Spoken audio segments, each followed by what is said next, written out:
In my view were my parents standing still, as if waiting to apologize. "Thank you for coming all this way." My mother continued to speak as she looked down in desperation. "We heard that you might be able to help our nearly bankrupt factory, and we are deeply grateful for it." My father also continued without making eye contact.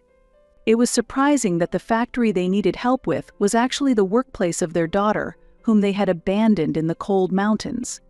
"Let's proceed with business matters. Please raise your heads." As I urged them, both looked up in surprise at the familiar voice. Stella. Their astonished expressions were somewhat comical, inducing laughter. "Now, how should I return the favor?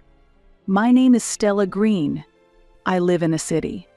However, the only part of it that is really developing is around the station area where I live is mostly a rural area dotted with farms.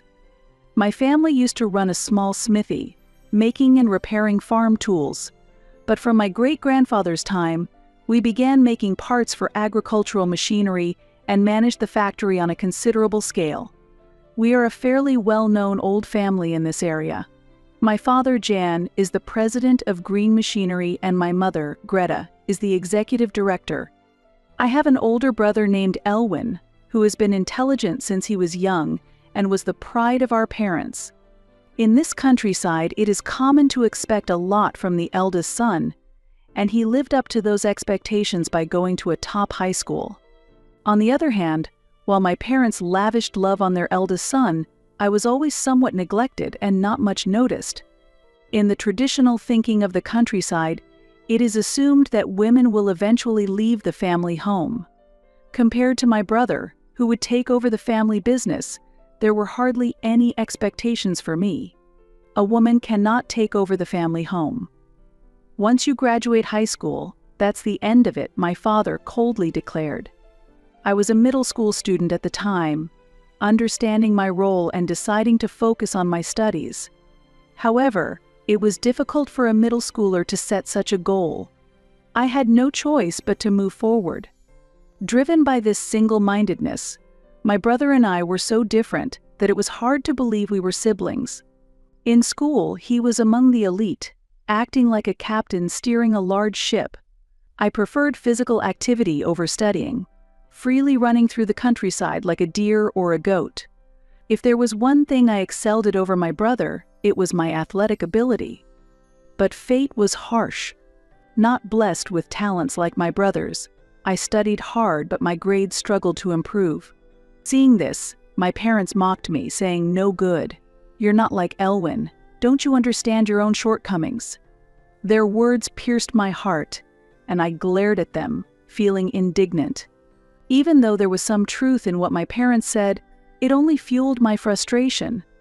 Then one day, the results of the school's midterm exams came back. Despite my considerable efforts in studying, the grades were disappointingly poor, and I couldn't hide my shock. I didn't want to show these grades to anyone, but my parents insisted that I reveal them. When they saw my report card, they laughed at me. "We should have expected this all along. There's no value in investing in you anymore." It's true. It's hard to believe you share the same DNA as Elwin. Something must be wrong. As I sat formally in front of my parents getting scolded, I prayed internally for this moment to end soon. Then, my brother came to my aid and helped me with my studies. He was not good at expressing his feelings to our parents, but he was always a solid presence for me. It might be partly my fault that our parents are so strict, but I'm always here for you. Moved by his warm encouragement, I couldn't hold back my tears. With his support, I was confident I could overcome any challenge. As I advanced to the second year of middle school, my brother passed the entrance exam for a prestigious university in the metropolitan area and left home. His old room became empty, leaving me with only harsh comparisons. My brother naturally excelled, displaying his talents effortlessly. While living in his shadow, I was searching for my own path. I found joy in running more than studying and participated in the track team at school. I always loved to run and decided to pursue a career as a long-distance runner. Aiming for this goal, I hoped to receive a recommendation from a prestigious school known for its relay races. While my brother excelled academically, he was not good at sports.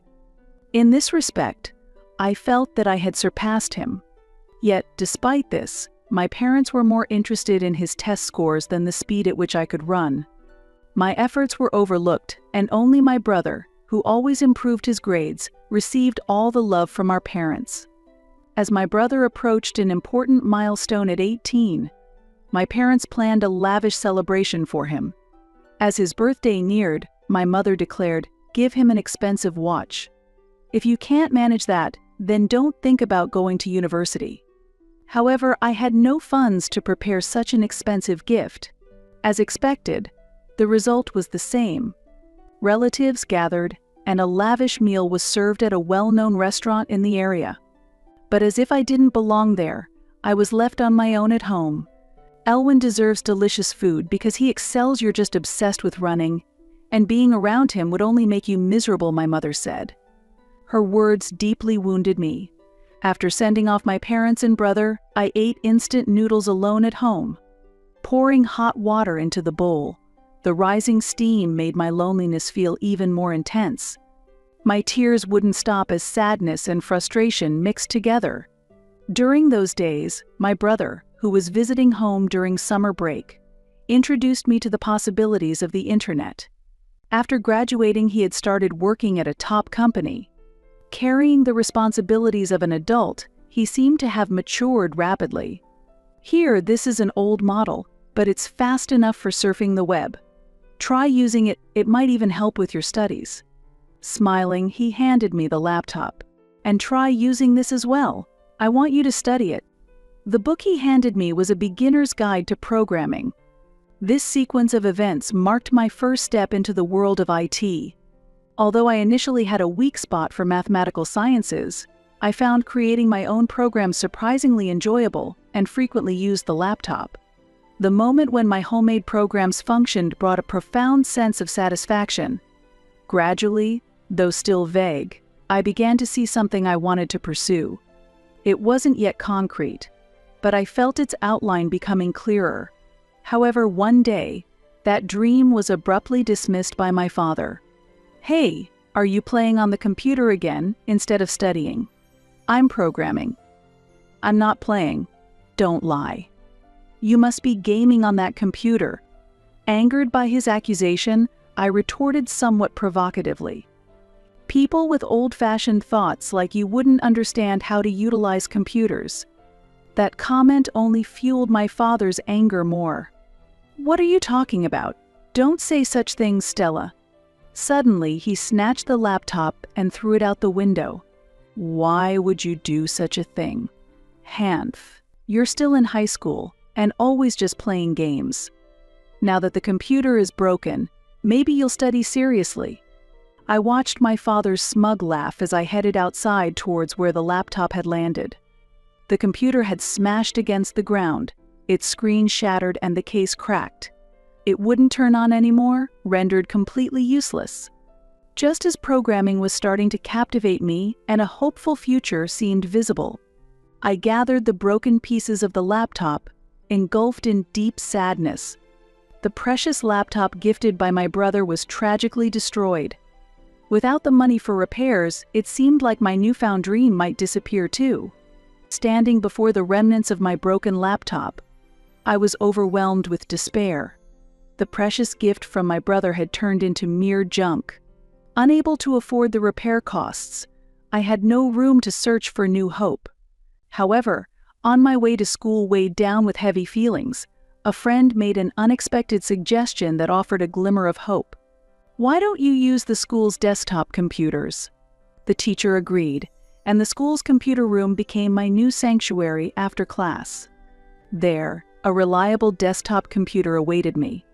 It was an immovable foundation of stability for me. As I spent more and more time with the school computers on weekends, a teacher who noticed my enthusiasm offered additional support. I became absorbed in programming. Throughout high school, I gradually refined this skill.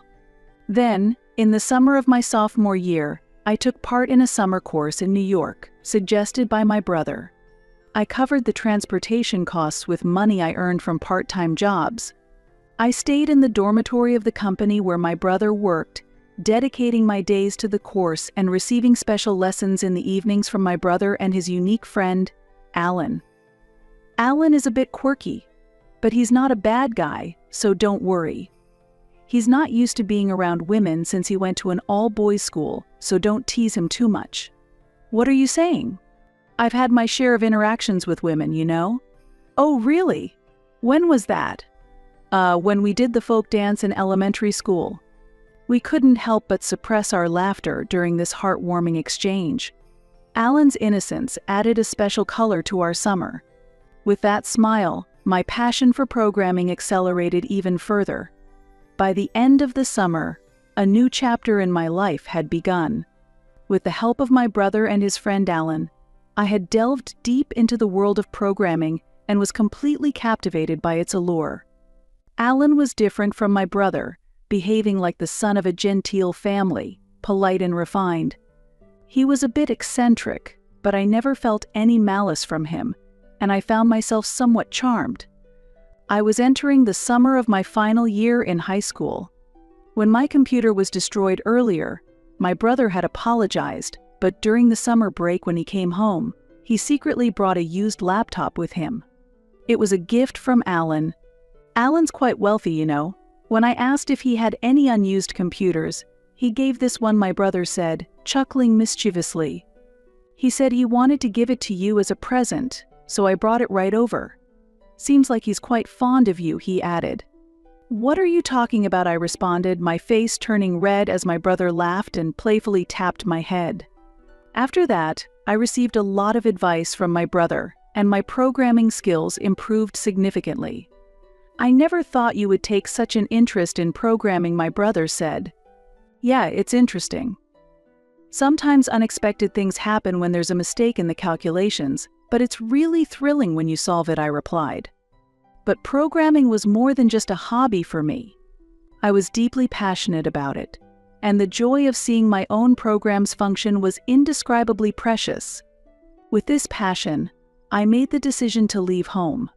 I bid farewell to university life and decided to work for a company in the metropolitan area.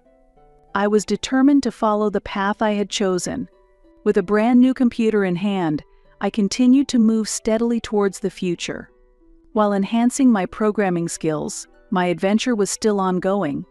One day, while packing for a new life under the cold winter sky, my parents suddenly called me. Normally, I would expect an unpleasant topic, but surprisingly, a different conversation came up. Let's all go on a trip together, my father suggested. Family trips from my childhood felt like distant memories. We decided to use a hotel voucher my uncle had won in a lottery. I was a little excited about the family trip that my brother, who was also coming home, would join. On the day of the trip, we headed for a hotel situated in a heavily snow-covered area, with my father driving. Unusually, my parents seemed to be in good spirits, engaging in conversations that mostly revolved around my brother's job and the struggles of my father's factory due to the economic downturn, leaving me out of the discussions. The hotel was unexpectedly luxurious, and we were thoroughly relaxed by the pool and delicious meals. However, the kindness from my parents felt somewhat unnatural. Waking up in the middle of the night to use the bathroom, I overheard whispered voices from my parents' room. We can't afford to spare any more money on her food. If we leave her behind, she'll understand. Yes, it's time for a big house cleaning. They were planning to force me out of the house. I am destined to be abandoned. Accepting this seemed to be my only option. With a heavy heart, I left home. The drive back was quiet, possibly due to everyone being tired, with little conversation. I was to be dropped off at the station and then head straight to the dormitory of my new workplace. Suddenly, my father said, "I feel like having a coffee. Is there a vending machine around?" My brother replied, "There's a parking area up ahead. We can buy coffee there," and my father smiled happily for some reason. "All right, let's take a break there." Soon we saw a sign for the parking area. "Stella, go buy us some coffee." as expected. I got out of the car and went to the nearby vending machines. I chose hot coffee for my father and brother, tea for my mother, and picked up a milk tea for myself. As I was about to return, I saw my father unloading my suitcase from the back of the car. "Well, this is goodbye. It's too costly in time and fuel to drive you to the station.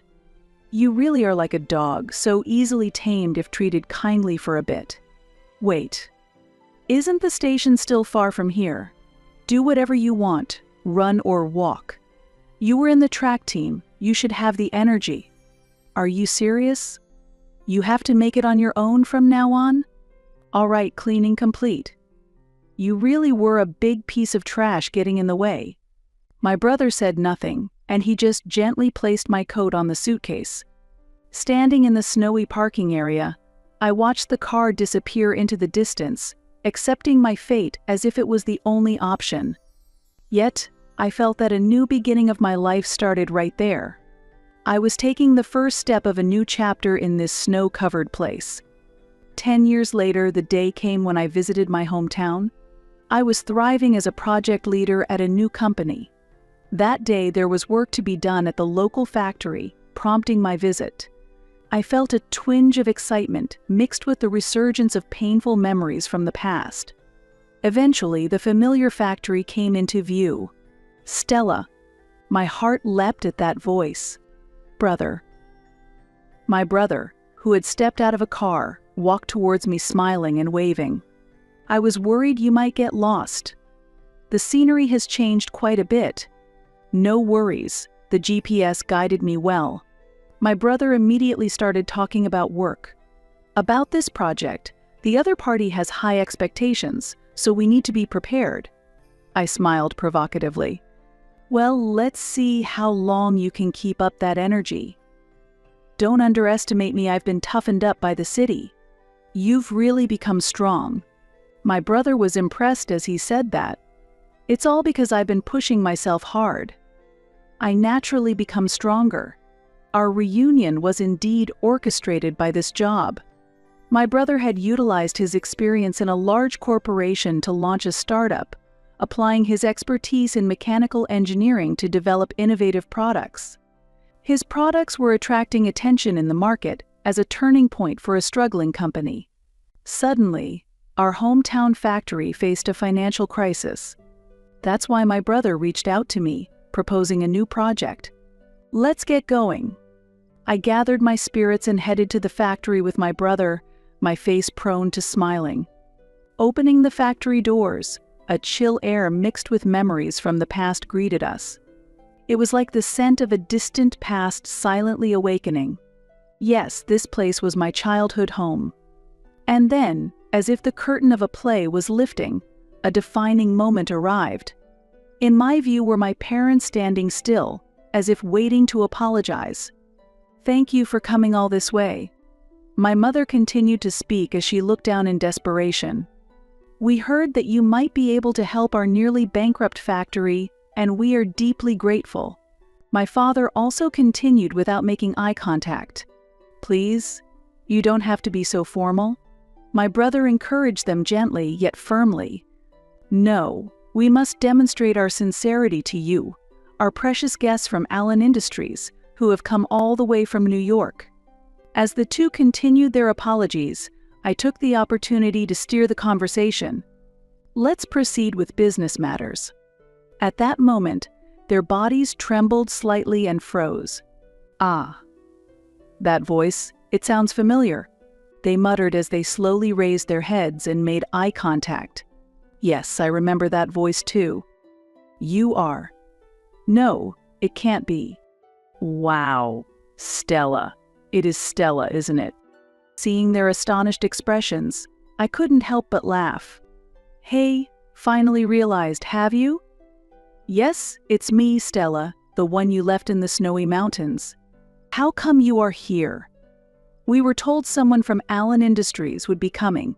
Actually, I am serving as a project leader at Allen Industries." Allen's father is the president. After being left behind, Allen, a friend of Elwin, reached out to help me. Elwin had foreseen the events of that day and had taken measures. It was tough, but I've established a certain status now. In fact, I'm married. And my spouse is a department head at Allen Industries. I was sent here under the president's orders to work on this factory's rejuvenation project. Do you understand? At that time, my brother was angry with our parents' actions and had discussed it with Allen. Before heading to the snowy mountains that day, my brother gave me a note. Our parents intend to use this trip to leave you behind. If anything happens, call this number. As expected, when the situation arose, I called the number, and Allen responded swiftly. Allen, a bit embarrassed, confessed that he had taken paid leave in advance to be available for me. I'm really grateful you came to pick me up. It's been a while. Have you been well? As you can see, the situation in the snowy mountains is terrible. It's really upsetting. As I spoke these words with tears, Allen silently loaded the luggage into the car and drove me away. And the company in New York, where I got a job, turned out to be a subsidiary of the company managed by Allen's father. With the support of my brother and Allen, I studied while working for a year, and the following year, I enrolled in a night university. This allowed me to balance work and education. After graduating from university, I managed to transfer to the company run by Allen's father. There, I leveraged my specialized knowledge and secured a job in construction management. Later, as Allen was promoted, I took on the role of leading a project under his direction. As we worked together, my respect for Allen gradually turned into love, and after he proposed, we got married. I continued working and got involved in a project that supported the reshoring of production from overseas factories. Due to the effects of a strong currency and rising labor costs abroad, manufacturing overseas became less advantageous, and there was a renewed interest in domestic production from the standpoint of cost performance and efficiency. While searching for a new factory location in response to these trends, I received surprising news from my brother. Our family's factory was facing financial difficulties. Previously, it supplied machine parts to large corporations, and in an effort not to lose the price competition, continued lowering prices until it was financially cornered. Taking this situation into account, my brother and I visited our family's factory. Seeing me arriving as a member of Allen Industries, my parents suddenly adopted a confident attitude. Well, now that Stella is here, there's no need for us to hold back. Indeed. It's natural for a daughter to help her family in times of trouble. I calmly met their gaze. Are you perhaps misunderstanding something? I don't regard you as my parents at all. I plan to maintain purely commercial relations. How can you say such a thing? How can you be so heartless? I don't recall raising such a heartless daughter. I am truly sad. Although my parents approached me angrily, I explained the situation calmly. The current state of this factory is due to your unplanned management. Therefore, we will be replacing the entire management team with personnel from the headquarters. In other words, this is the end for you two. My father, his face turning red, protested. The factory will be sold, and we will get the necessary funds. I should be able to continue managing it, shouldn't I? I shook my head and delivered the harsh reality. I cannot entrust this factory to you. What do you intend to do about the debts? This rescue operation is possible thanks to the efforts of Elwyn. What will happen to our lives from now on? That is your life's challenge. Good luck. We'll discuss the details later. As my brother and I walked away, our parents slumped down powerlessly. Well, that finally settles it. It's not really the end, you know. It's actually just the beginning, since this place is going to become a domestic production hub. Hey, with the production management system you developed and my new machine tools, we have a high chance of becoming the best in the whole country, right? What? No. Huh.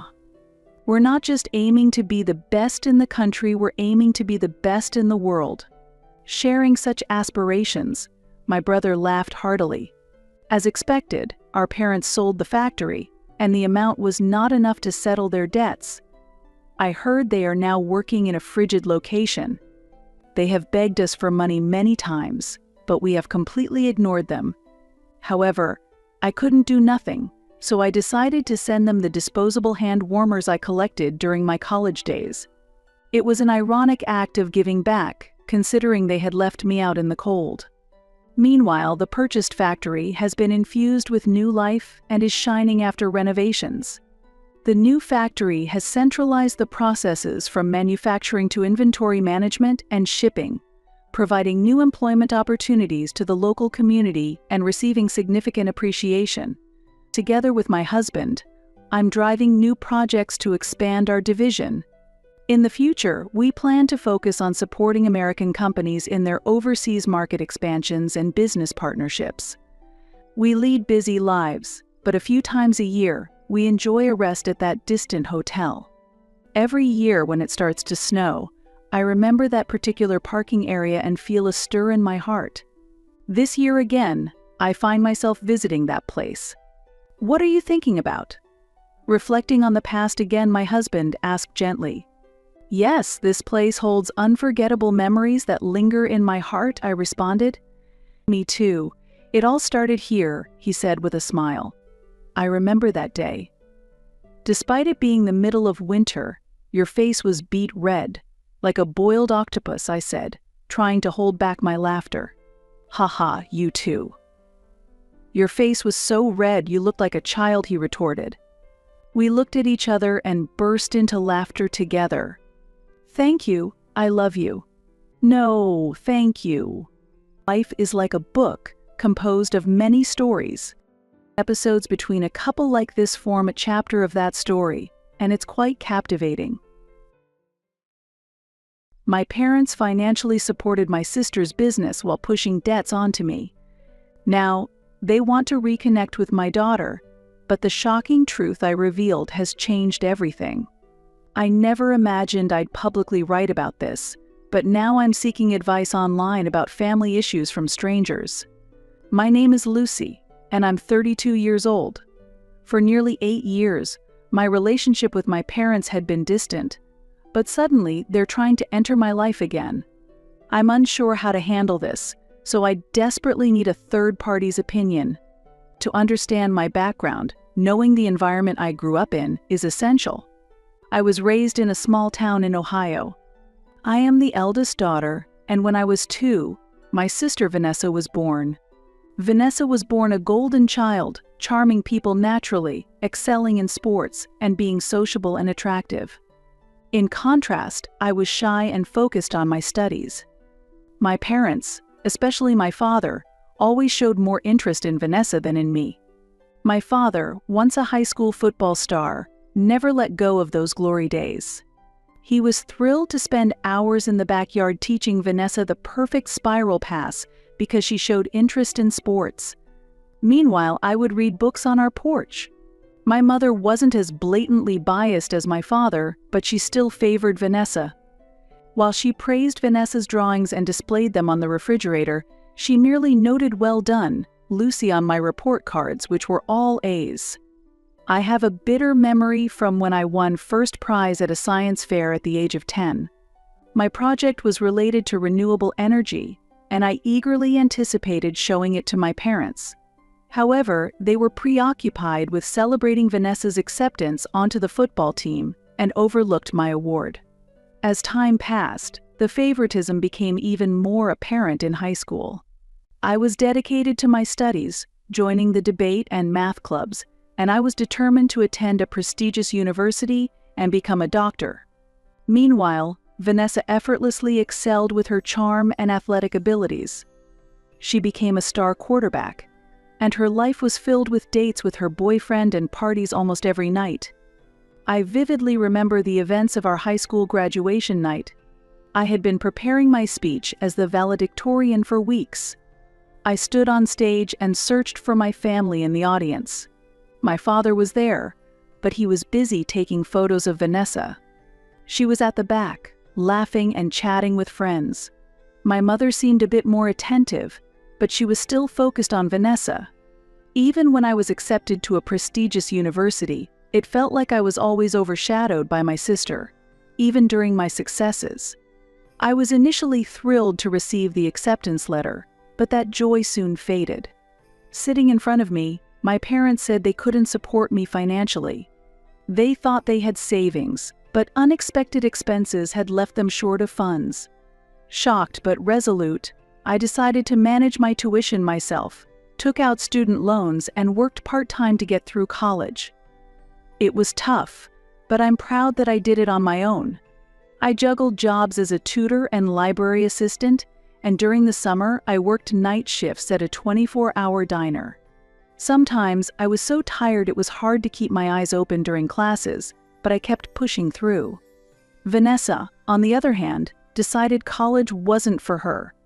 She worked in a local garage during the day and spent her nights at bars or parties. My parents weren't particularly worried about her lifestyle, they just laughed and said, "That's Vanessa affirming her enjoyment of the present." In my final year of college, I learned a shocking fact. Vanessa had suddenly decided to start her own auto repair shop, and my parents were providing her with the full amount of startup capital, the same money they said they didn't have for my education.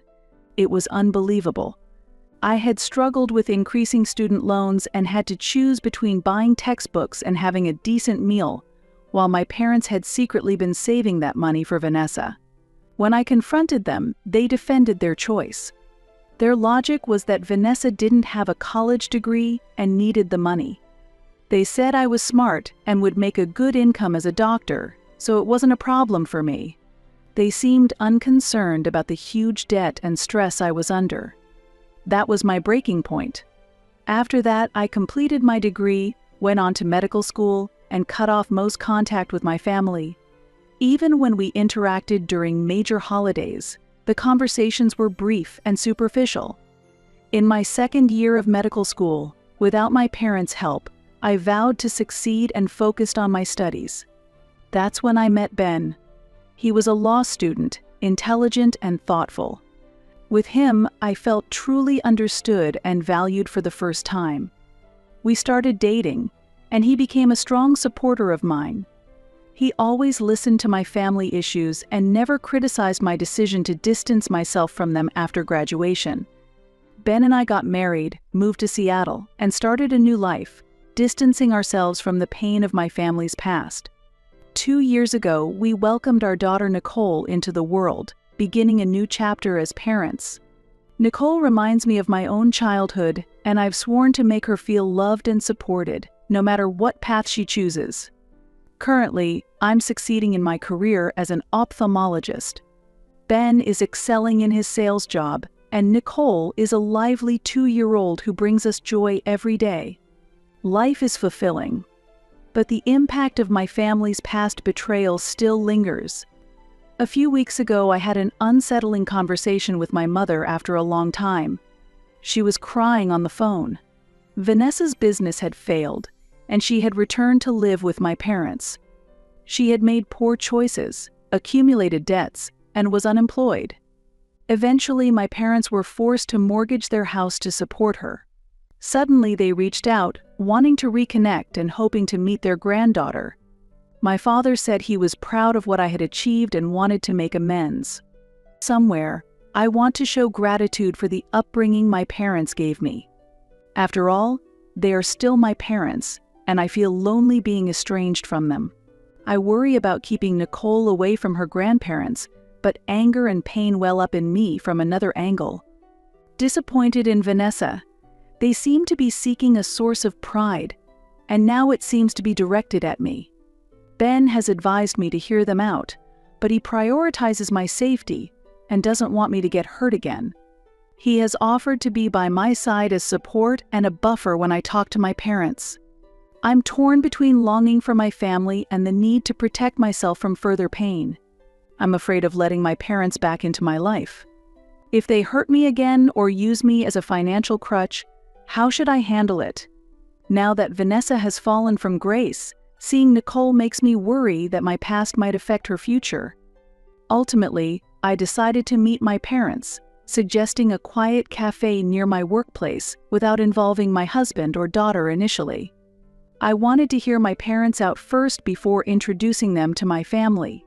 The days leading up to the meeting were filled with anxiety, and I found myself snapping at Ben over trivial things, hardly sleeping the night before. After Nicole went to bed, I stayed in her room for a while, watching her peaceful sleeping face, pondering if my choices were correct. On the morning of the meeting, I arrived at the cafe earlier than scheduled and chose a corner seat to avoid being noticed. My parents were always late for school events, debates, science fairs, and graduation ceremonies. It was usually because of Vanessa. However, contrary to expectations, they arrived early this time. I saw them walking toward the cafe through the window. They looked older and more tired than before. My mother's hair was completely white, and my father's hair was thinner than before. Their shoulders were rounder, and we just looked at each other for a while after they entered the cafe. My mother approached me and hugged me tightly. At first, I was confused by her display of affection, but gradually I hugged her back. My father stood beside me, looking slightly uncomfortable. I urged them to sit and let them speak first. My mother did most of the talking. She admitted they had been unfair in the past and began with an apology. My father also expressed how proud he was of my achievements and regretted not supporting me more. Then, a surprising fact came to light. One reason they wanted to contact me was related to Vanessa's situation. Her business failure wasn't just bankruptcy, but debt caused by dubious dealings and gambling. To support her, my parents had to sell their vacation home and take out a second mortgage. Listening to them brought back many memories.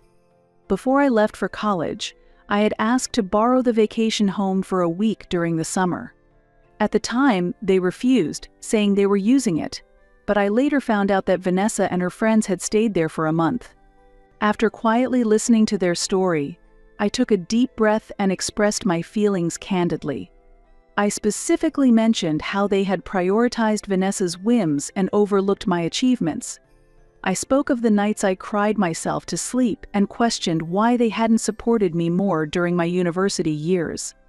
I had to sell the laptop my grandmother gave me as a graduation gift to cover the cost of textbooks, and I talked about the tiring nights I returned home from the cafeteria smelling of grease, while my parents supported Vanessa's lavish lifestyle. My father tried to justify their actions, but I stopped him. I reminded him of how he went to watch Vanessa's football game instead of my debate team's state championship win. While accepting their apologies, I told them that the long-standing hurts and past neglect wouldn't just disappear. If they wanted to mend our relationship, they would have to follow the conditions I set, which would require their time and effort. I also touched on Vanessa's current situation.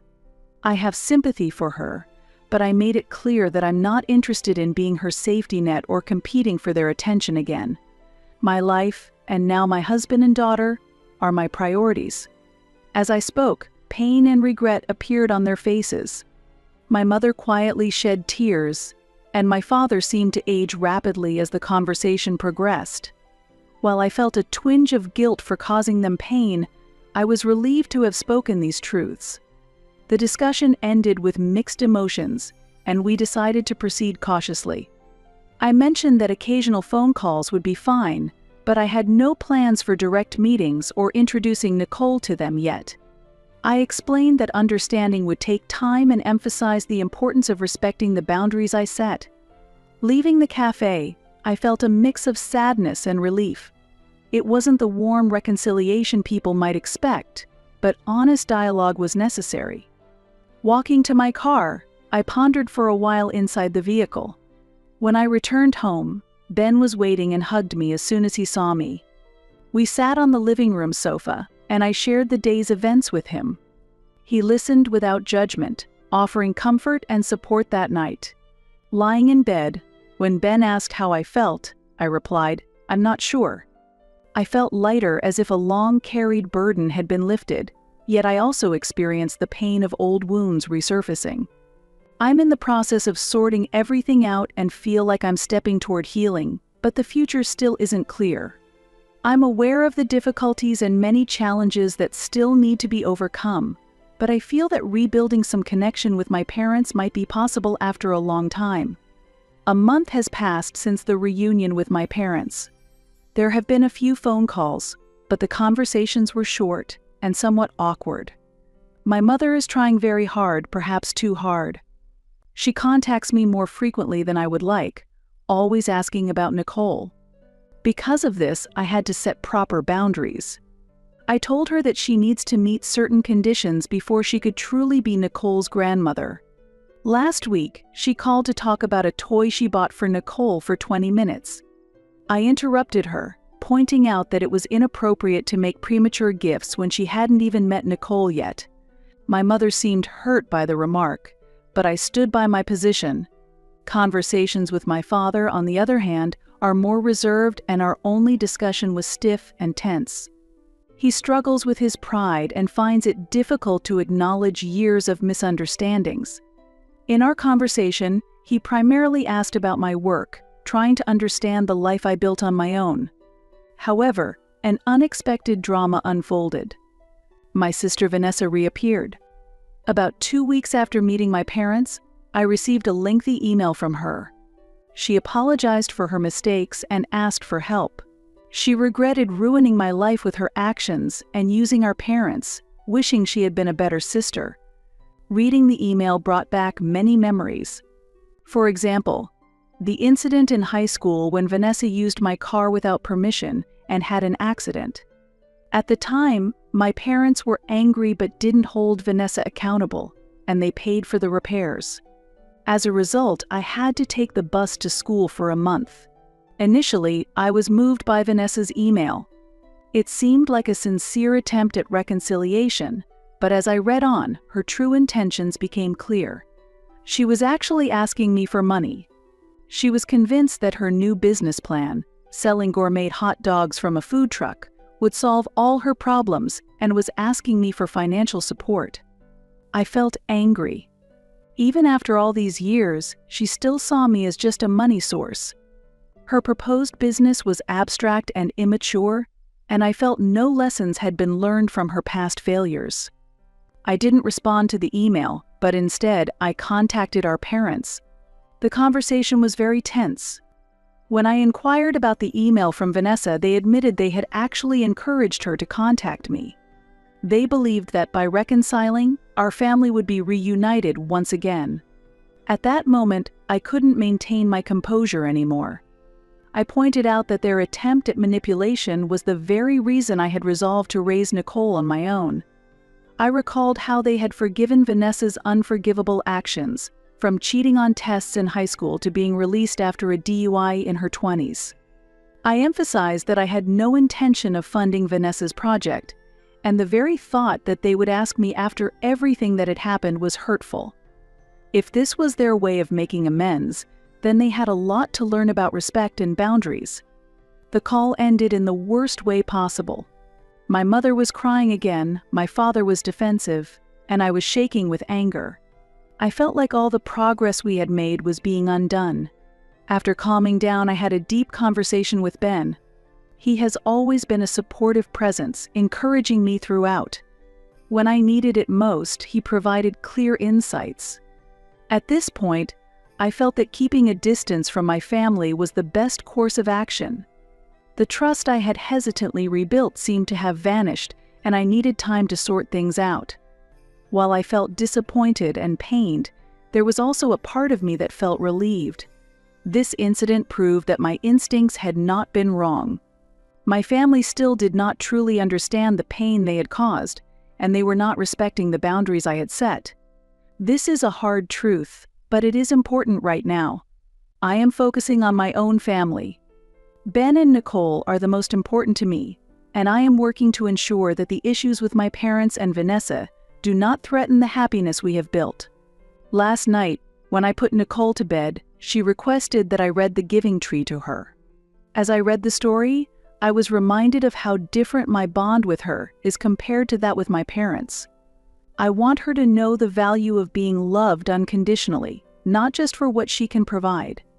This morning, I sent a concise email to my parents requesting the time I needed. I told them I would reach out when I was ready. Furthermore, I made it clear that any future relationship would depend on their understanding of the distance I need and not using me as a means to resolve issues with Vanessa, but treating me as an equal member of the family. There has been no contact from them yet, and I don't know how they feel about the situation. On one hand, I feel a sense of peace, and on the other, I am concerned that they might have given up on reconciling. Currently, I am living my days peacefully. I've been busy at the hospital and recently celebrated Nicole's 3rd birthday with Ben. To keep moving forward in life, I've decided to focus on the brighter side and not dwell on the past. It has been 6 months since my last update, and I thought it was time to let you know about the current situation. There have been significant changes in my family and my way of thinking, especially regarding my parents and Vanessa. After the incident with Vanessa's email, I have kept my distance from them. I have continued to ignore calls and messages, instead focusing on my work and close family. The holiday period was particularly challenging, but it was necessary for maintaining my mental health. About 3 months ago, I received a handwritten letter from my father. Unlike digital communications, it brought back his familiar handwriting, reminding me of memorable birthday cards and notes from my childhood lunchboxes before Vanessa was born. The letter dramatically changed the situation. His actions were something I had not expected from him. In it, he offered a heartfelt apology. This apology acknowledged the biases he had shown towards Vanessa, the hurt he had caused me in the past, and various mistakes made in the attempt to reconcile. He did not try to justify himself or ask for anything, only expressed deep regret and a willingness to make amends.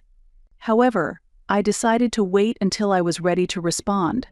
He had taken a deep look at himself and revealed how his insecurities had affected his behavior. He also admitted that he had been trying to achieve self-realization indirectly through Vanessa's athletic achievements, feeling that his professional life did not go well. He expressed pride in my academic achievements, yet admitted he had never known how to show it. The tone of his letter, handwritten and evidently more thoughtful than before, made me believe it was sincerely considered over time. As a result, our conversations became more frequent, and although sometimes awkward, they were decidedly more genuine than before. This marked a new beginning in rebuilding communication within our family.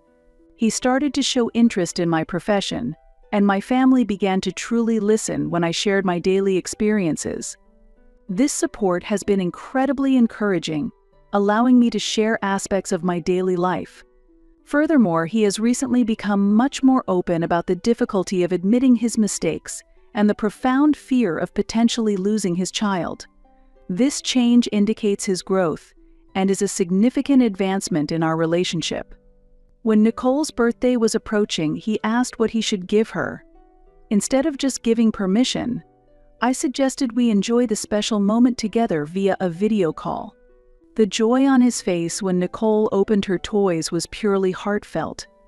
The Dr. playset he chose was unique, something I had never seen before, making it deeply meaningful for Nicole and all of us. The situation with my mother and Vanessa remains complicated. However, my mother has started to treat our relationship with more care, and her small acts and gestures indicate this change. For example, she occasionally sends emails with family recipes and old photos, linking past and present, without burdening me. Meanwhile, Vanessa has begun treatment for her gambling addiction and has secured a stable job after a long period of instability.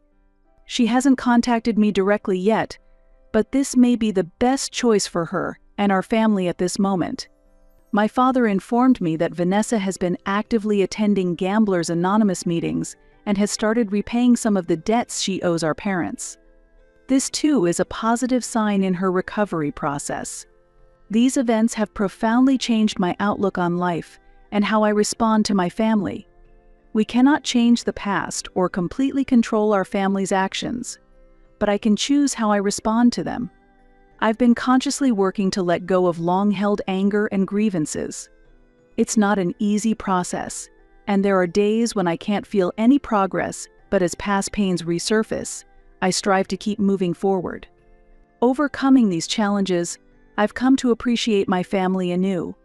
Ben has been a reliable support whether I need advice or just someone to listen. Helping Nicole understand more about her family is also becoming increasingly important as she grows. Last weekend, we enjoyed a picnic at a local park. Watching Ben play with Nicole on the swings, I savored a moment of peace that had been rare in recent times. No matter what happens with my parents or Vanessa, I have a family grounded in love, trust, and mutual respect. We live each day with care, without rush, yet without giving up on anything. In my life, Ben and Nicole are my greatest priorities, and I am also cautiously optimistic about healing some of the rifts that have formed with my parents. This journey has been incredibly challenging, but has taught me numerous lessons. I've learned much about forgiveness, setting boundaries, and the complexities of family relationships. Whatever happens next, I am confident that I am prepared to handle it appropriately.